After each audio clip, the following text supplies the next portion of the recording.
Now, if you look at criminal groups for the most part, they don't say, I hate company X, so I'm going to try to break into them. They opportunistically try to get access to anybody and everybody that they could potentially get access to, in which they can monetize their intrusion. One of the things that we've seen over the past few years was the rise in what we call Infostealers or cookie theft malware.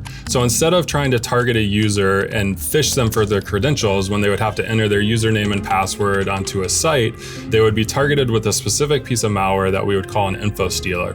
It would download, it would run on a user's system, and it would exfiltrate the user's cookies. And that could be the cookies and the credentials from both consumer accounts, so anyone would say a Gmail account or an Outlook.com account. Infostealers have led to this evolution of these underground marketplaces where they've had credentials for sale, whether those be cookies or username and passwords, where bad actors can go in and then they can acquire these credentials for a very, very low sum of money.